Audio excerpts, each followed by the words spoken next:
Thanks. I needed polar bear pants that time I was locked out of the house. By the way, it's not early in the morning. It used to be early in the morning when they did their polar bear plunge, and we're going to get to that a little later, but it's at 1 o'clock in the afternoon, so you can, have some brunch and work off your hangover and all that. But that's going to come later. I'm wearing black because I'm in mourning. My two best friends named Gus, my two only friends named Gus, passed away recently. And one of them, I don't know if any of you know Tom's Restaurant in Prospect Heights. There we go, a little bit. Gus Vlahovis, who spent most of his 76 years working there, passed away recently. Survived by his mother, Stella, by the way. She's 93. She lives upstairs. And if you go there and she's at the cash register when you pay your bill and you don't take candy out of the dish, here, I need a volunteer. Would you come up, Aaron? You need to put the drink down now. She'll say in her accent, she'll say, "Wait," and she'll take the candy, and she'll do this. It's worth it just for that. Don't go when it's crowded there. It's crowded all the time on the weekends, by the way. This used to be my favorite place in the world, literally, in the early 90s. The other Gus who passed away recently lived at the Central Park Zoo. Gus, the polar bear, who famously became really neurotic in the 90s. And I took this photo in the 90s when Gus was going through a lot of stuff, and I feel like it shows how dissociated he was from himself. And they spent $25,000. They hired an animal behavioral psychologist, and the result of the study was this. Right? Yeah, no shit, right? And so they gave Gus more toys and, made him a little more active and more company. And Gus was the first zoo animal to be prescribed Prozac. This is polar bear-sized dose right here. The natural habitat for a polar bear, this is Churchill, Manitoba, and the polar bears are off on the ice, but when the ice is not there, they come to town. By the way, if you Google Churchill, it's just polar bears all the way down, okay? It's all their tourism there and everything. But there were two incidents where polar bears have eaten people in Churchill because the ice had melted. So there's a reason that we don't want global warming there. And that sounds bad, but just as many people have been eaten by polar bears in New York City. Here's the 1980s, all the people in North America killed by polar bears, and two of them are in New York, and the other one is in Churchill, Manitoba. And the more recent one in New York City was this little kid, and he loved the cold. He didn't love the cold water. He had to live with the cold water because there was no hot water in his apartment building, and so he got kind of inured to the cold water there. And he was known as being able to withstand really cold water. And he would jump at the Coney Island in the winter and all that. And he snuck into the Prospect Park Zoo with two of his friends, and he jumped into the moat, but his friends didn't because it was really cold there. And he was attacked by the two polar bears who were there. And that gave rise to a very famous phrase, or it should be anyway, by the famous journalist Jimmy Breslin. And you'll have to read along with me here. Yeah. Who thought that was going to... And that became, just like Gus became a symbol of the malaise of the city, this kid became a symbol of the tough life that kids have in poverty in the city. And this is not really an isolated incident either. Here's the 1970s. People killed in North America by polar bears. One is in Canada, one is in Toledo, and one is in Baltimore. All right? So the takeaway that I get from this is that if you're going to do polar exploring, it's best to do it in polar regions because it's less safe elsewhere. This is the last picture I took of Gus in 2013, and I think he's trying to communicate with me a little. He's saying, "Mark, you have options. I don't. I'm stuck here. Go free, live long, and prosper." Right? Or he may just be thinking, "Why can't I have a child to eat? I've been so good. I take my medication." Okay. That's a digression. This is another one. You got to buckle up with me. This is going to be a bumpy ride here. I had a girlfriend, and I know that still surprises me. And we were roommates, and then we had this kind of casual thing going, but it wasn't just a fling. we were together for a couple of years, and then I just decided to let her go, so to speak. And I still, to this day, don't really know why. She was fantastic, and people said to me, "You're throwing away a perfectly good woman there, you know. Who are you to do that?" And I thought at the time, well, we weren't totally compatible in every way, you know, and I was young, and I had hair, and I was fit, and I figured I should be exploring other options. And in fact, right after I broke up with her, this woman was trying to date me, and I said no because she knew my ex, and I didn't want to make my ex all freaked out about it. That woman wound up becoming a very famous TV and movie star. And occasionally today, my friends will remind me, if you were dating her, she'd still be waitressing. Right? So they bring me down to earth. And so I was bummed out. New Year's Eve was coming. I wasn't with anybody. And a friend of mine said, "Come to our place. We're having a big party. There's all these people you don't know, and you'll meet a lot of people." Right? This is in Park Slope.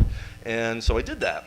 And now, I don't know if you've ever seen the fireworks they do in Prospect Park on New Year's Eve. They're really, really good. And this year, there was snow on the ground, snow in the trees, and then when the fireworks go off, it's just gorgeous, right? So it's a nice thing to do if you're in the neighborhood on New Year's Eve. But I couldn't get anybody at the party to go with me to the fireworks. So I trudge out up 15 minutes up to Prospect Park, and I'm approaching the field where the fireworks start going through the woods. It's really dark out, and they're doing the countdown just as I'm getting there.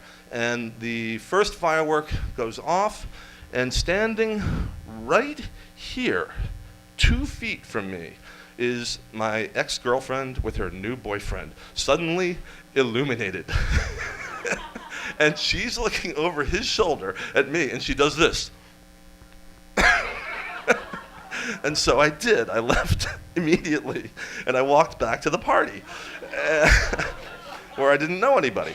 So I come into the door at the party.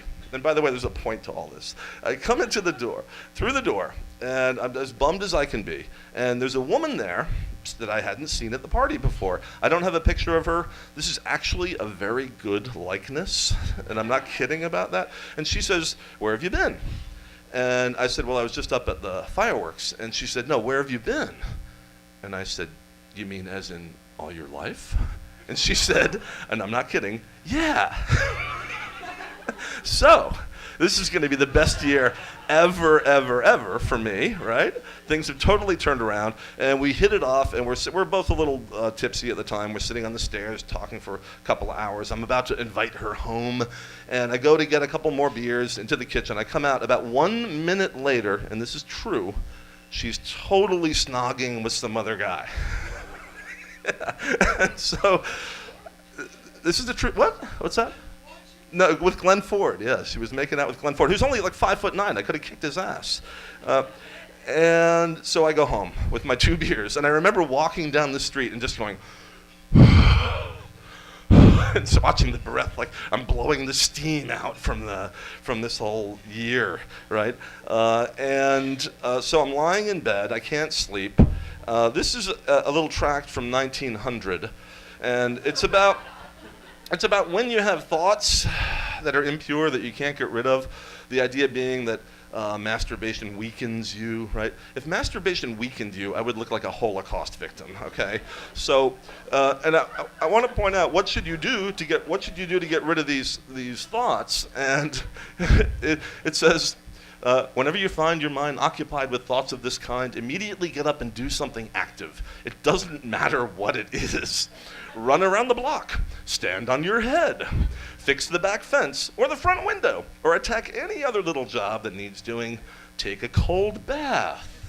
Sounding attractive now. Shake the rugs, play the piano, or do anything else that comes to your mind. I kind of wish that this list went on for like another 80 pages, because that would be an awesome book. And then at the bottom, don't spend too much time by yourself, okay? So I'm lying there, and the sun is coming up, and I've got the radio on, and I hear the radio announcer say, "And this morning in Coney Island, the polar bears will be taking their annual New Year's plunge." And I grab my swim trunks, put them on, put on some pants over that, put on a shirt and a jacket, and I drive to Coney Island like a man possessed, because a really cold bath seemed like the absolutely best idea, and I'd never had this idea before, right? And so today you have the internet. You can look up what you should do if you're going to join one of these things to make it as comfortable an experience as possible. Back then, I just did it, and it didn't work out that well for me.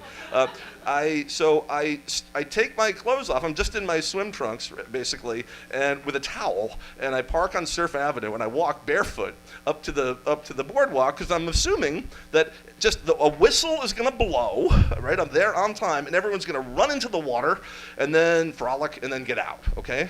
And by the way, snow on the ground, snow on the beach. The beach is about 300 yards wide there. But it didn't go according to my plan, because this is a big event for the polar bears. It's their big event of the year. So Bobby has to get there with the banner, and the press has to get there, and the conch shell has to be found. And so I'm standing there in just a towel, right, for like 20 minutes on January 1st. And everyone else around me has done this before, and I realize I'm standing with a group of people who spend a lot of time in freezing cold water, and I'm the stupid one, right? So then there's a procession to the water. It's not like you're just going to sprint across the beach, and speeches are given and the whole thing. So I walk barefoot across the snow. Everyone else is wearing footwear, by the way. And when you do this, you should be wearing footwear, because it's snow and ice, and that's cold, all right? So we get into the water. Friends of mine said, hey, I saw you on the news that day. You were like the last one in the water out there. Because the water was warmer than the air and the snow was. So I really was one of the last ones in the water that day.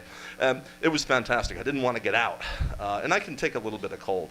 But then I was facing walking back across the snow after I'm really chilled. And that was one of the most painful things I've ever done. And I made it all the way back to my car, and I felt as alive as I have ever felt in my life. And I think the important thing is that everything that had preceded this was completely erased, right? It's like starting with a totally clean slate when you go through that experience. And by the way, you don't have to go through it like I did. You should do it in a sensible way, right? But I had no thoughts of the night before, certainly not sex, right? That my genitals were somewhere up by my liver at that point. I thought I was going to have to use one of these things to get everything back out. And so, ladies and gentlemen, it should not surprise you that the inventor of the penis pump for male enhancement was also the founder of the Coney Island Polar Bear Club. And here he is in all his glory. That's not the penis pump, by the way. The one he invented looked just like the one I showed you. It just had a glass tube, but I couldn't find a picture of it. It's called the penis scope originally. And I was at Conditoria Cafe on 7th Street for about 2 hours the other day with pictures of penis pumps on my laptop. They gave me a free coffee eventually. I think they felt a little sad for me. So Bernard McFadden, his name was not Bernard, it was not Bernard, it was Bernard. He changed it to R to make it sound like a lion's roar. Right? And his name was not McFadden, it was McFadden. He changed that to make it sound more macho. And this gives you some sense of what an insufferable prick this guy was for a long life, by the way. And one of the best descriptions I've seen of him is that he's a cross between Teddy Roosevelt and P.T. Barnum. That's an amazing description, because this guy had the most unbelievable energy, and he used some of it for good, and some of it for entertainment, and a lot of it for bad, and he was basically a maniac. And the motto of the Physical Culture Society that he founded is this. Really, it's on all their literature, okay? So he took this stuff really seriously. By the way, he's the one who wrote that stuff about masturbation that I was just reading to you guys before. Yeah, although I don't think he practiced all that stuff. He had 8 kids, 4 wives. He was a philanderer, so he was putting it out anywhere he could, and he was not weakened by that.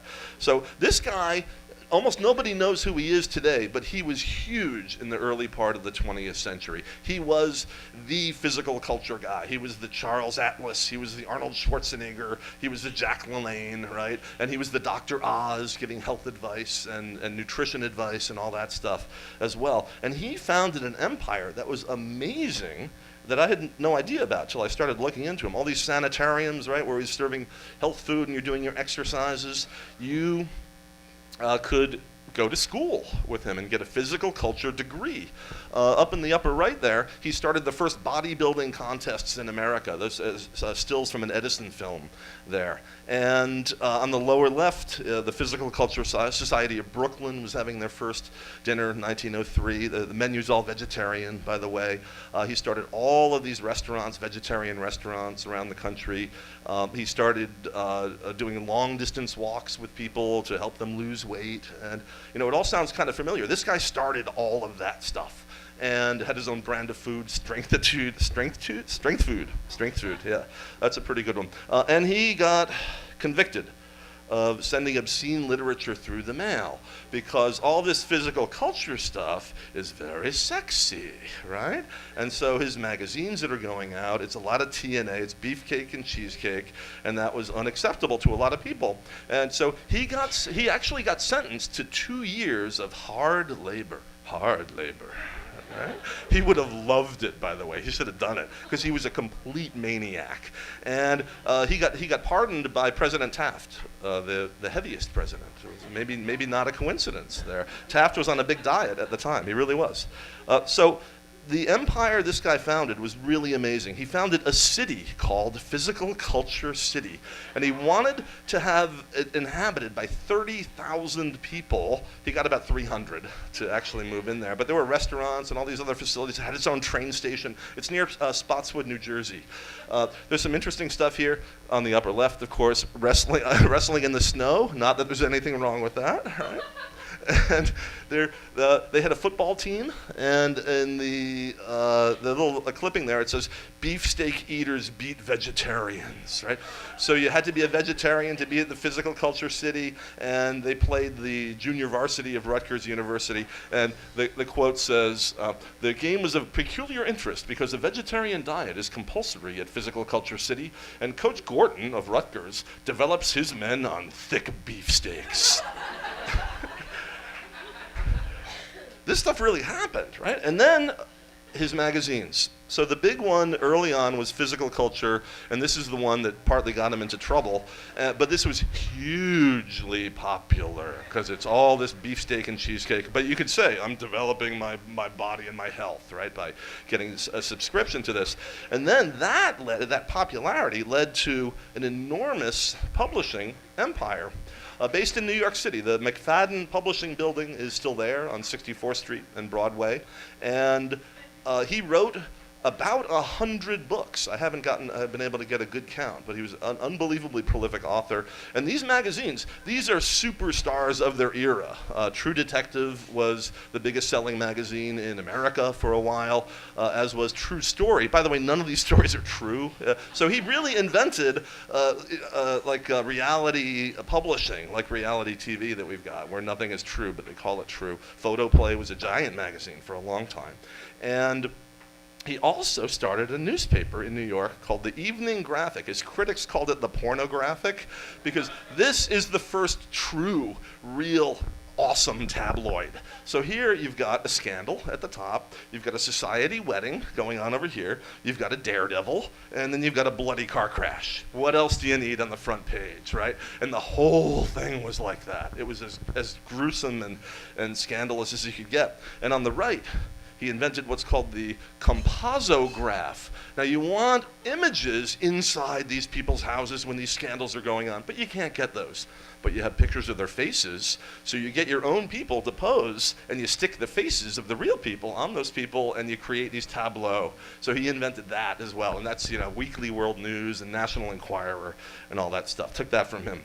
As an older guy, he got his pilot's license at age 62. He competed in air races.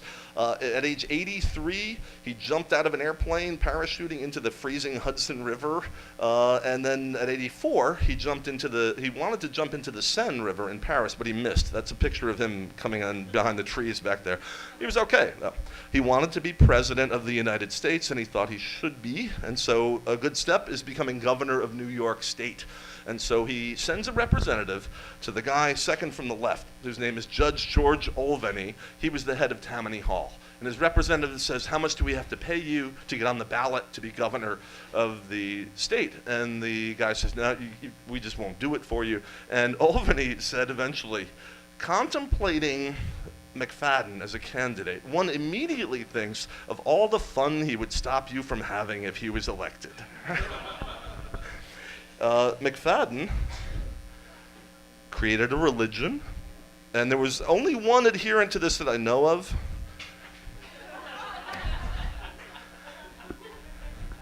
But the big thing is that on New Year's Day, 1903, he got 50 people to march down the beach in Coney Island and take a plunge there. And that became the first of the polar bear dips, that he started the tradition. He probably had very little to do with the club for the most part. He had so many other irons in the fire, but he started the thing. So we all owe it to this maniac of the early 20th century. And the idea of the cold water being really good for you, it goes way, way back. In the creed of his organization, one of the things is cold baths, right? He wanted people to take cold baths every day. This is a clipping on the left from 1900. He's a daily cold baths. He had 8 kids, right? So those are 5 of his daughters. He used to douse his kids with cold water, and that was part of one of his divorces, was that he was abusing the kids by dousing them with cold water. And there were critics as well. Now, he had a lot of really good ideas. His nutritional ideas were actually outstanding by today's standards. They really were. But the cold water thing, not really a lot of evidence to support that. And so there's a critic. There was a famous wrestler who wrote, "Don't be a cold water crank." Right? If cold shower or plunge baths agree with you, then take them, but don't take them because some physical culture crank tells you to. And he's referring directly to McFadden there. So it wasn't unanimous that this stuff would be good for you. So that started this tradition in Coney Island. This is 1913. They used to, for a long time, have medicine balls that they would toss around to get you warmed up, right? So it's not just about jumping in the water, it's about exercising out there as well. How can you tell it's cold in this picture? They're just standing in the sand. Look at the people in the background, how they're dressed. They're really bundled up in the background there, right? And then through the years, all these dips.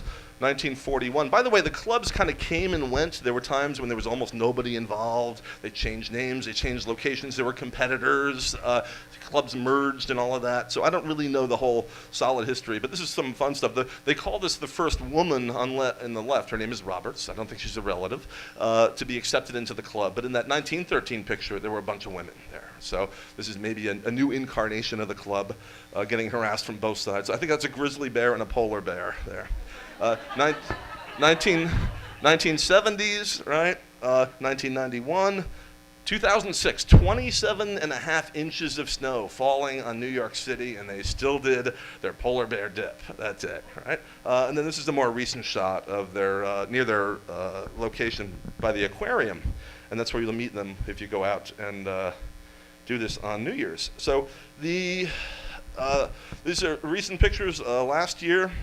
Thousands of people now. When I did it, it was maybe a couple of hundred, maybe less than that, but it's gotten really, really popular. And one person said it's like a rebirth. Okay, and it really is, and it's not terribly painful if you do it right. Has anybody else here done this, by the way? Several people. I heard some applause when they were talking about this. Anyone done it more than once? Yeah, kind of, in the back. Although I can hardly see you. Would you mind coming up for a second and maybe giving a little testimonial? Because I don't want people to take my word for it that this is a good thing to do. And I really do think it's a good thing to do. Sorry about that. Hello, tall man. There, watch the cable there. You got it. And your name, sir? I'm Dennis Thomas. Dennis, do you have a job? I'm asking this because I would just want to establish that he's not a crazy person who just walked us in off the street, right? Yeah, I'm director of global branding for a software firm. He has a serious job. So I did the polar bear dip one time, and you've done it more than that. Yeah, a few more times than that. How many would you say? I would say over the past 30 years, 700. 700. They should elect you president of the Polar Bear Club. Yeah, and they did.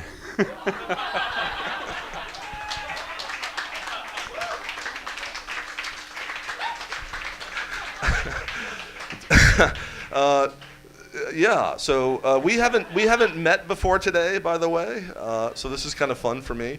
And what I did during the break, I had some people write down some questions, and my question to them was, if the president of the Coney Island Polar Bear Club were here, what would you like to ask? So would you be willing? I don't want to put you on the spot, but would you be willing to answer just a few questions up here? Absolutely. Okay. All right. He's trying to promote the club. Let me see if I can. That's a good one. You didn't write the questions. No. Do you ever swim at Coney Island in the warm weather? Just for shits and giggles, it says.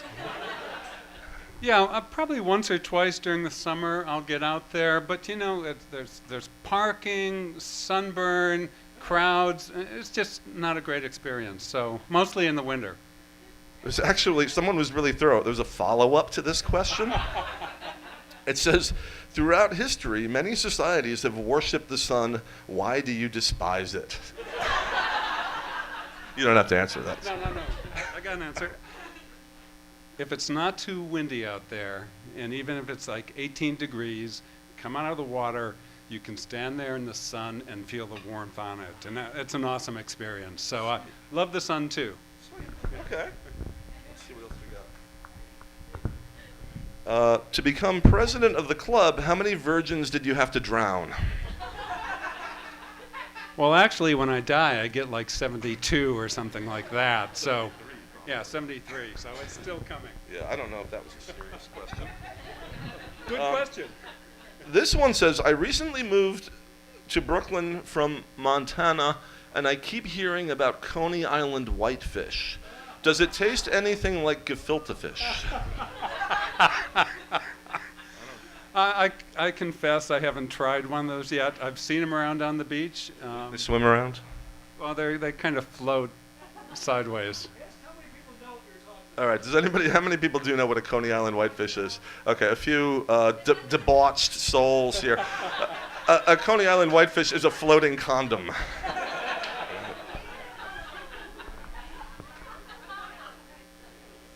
And I think that's it. Now, so what does being in that cold water do for you the most? Well, it clears my head.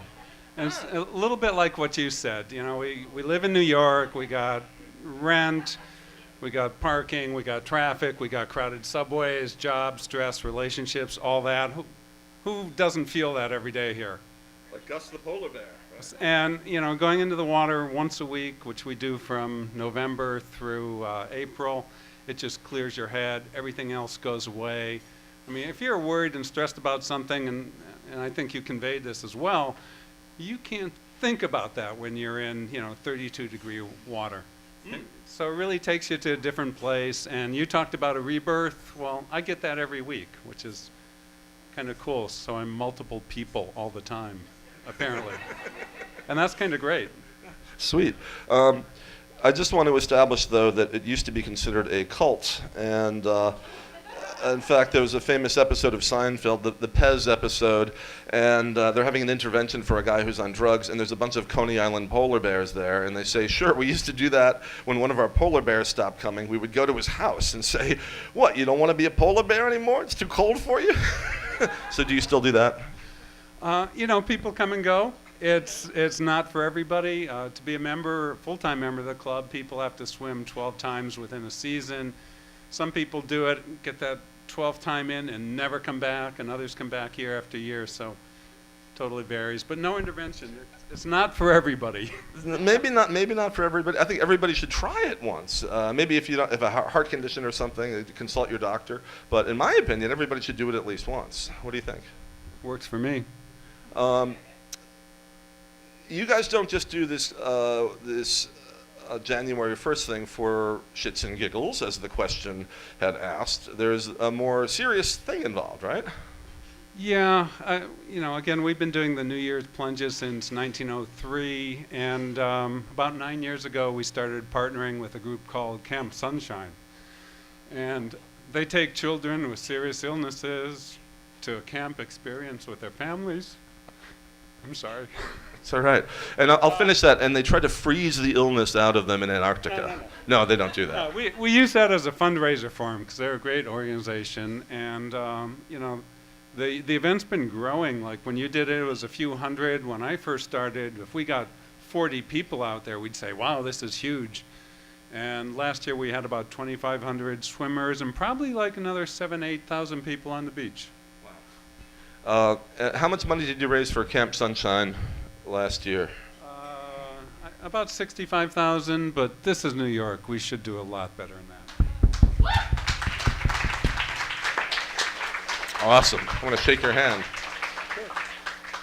So this is what you guys are going to do this New Year's Eve, all right? And if you don't, I'm going to personally come and kick all your asses. So New Year's Eve, you're going to go to Pratt Institute here in Brooklyn. And this is Conrad Milster, who has exactly the same beard I have, the only person I've ever met who does. And he's been doing this for about 50 years using his own money. He takes care of the power plant, the old power plant, and the 50 cats that they have in the power plant. And he sets up this array of steam whistles. And Colin was asking earlier about the Ss Normandie. You can blow the whistle from the Normandie if you go there. And bring hearing protection. I'm going to say that again. Bring hearing protection. I didn't the last time that I did this, and I had my hands over my ears most of the time and was trying to take pictures at the same time. This is the last year they're going to do it after almost 50 years. The university doesn't want them to do it anymore. It's a risky thing, I guess. But you can get right up there and pull these steam whistles from locomotives. It's the loudest thing you have ever heard. And if there's a little humidity in the air, the steam goes up for 200 feet. It is just absolutely spectacular. So that's midnight on New Year's Eve. My colleague Mike turned me on to that a while ago. It's so worth doing, and it's the last time. You will never probably in their lives see or hear anything like this again. And then you can go into the old power plant building and see the old 1900 Westinghouse engines. I think it's, in my opinion, the coolest room in New York City as well, and a lot of kiddies are in there. And then after that, next morning, after your hangover is dispersed a little, you'll go to Tom's. Actually, don't go to Tom's restaurant New Year's Day. It's going to be so crowded. By the way, you see the little polar bear I added up there? That's Gus. And Gus's memory is still there, certainly in his employees. They treat you like he did. They'll come and they'll put your hand on your belly and say, oh, I hear it grumbling. I'll make you something nice, you know. And then bring some old shoes, like I didn't do, and go to Coney Island. And it's 1 o'clock in the afternoon. Is that right, Dennis? Yeah, we start the swim at 1. Get there a little earlier. You do have to register. There's no fee to do this. We want to keep it open and free, but we do encourage donations. And if you drive out there, get out there really early because it's insane. It's become a bit of a madhouse. And maybe your friends will call you like they did with me and say, I saw you on the news today out in the cold water. What's wrong with you? Right? And remember, this money goes to a really tremendous cause. So that's what you're going to do at 1 o'clock in the afternoon. And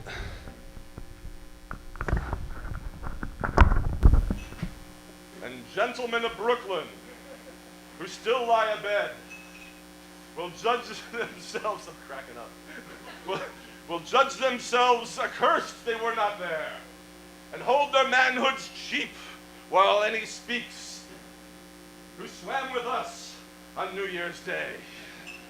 Yeah, go do it!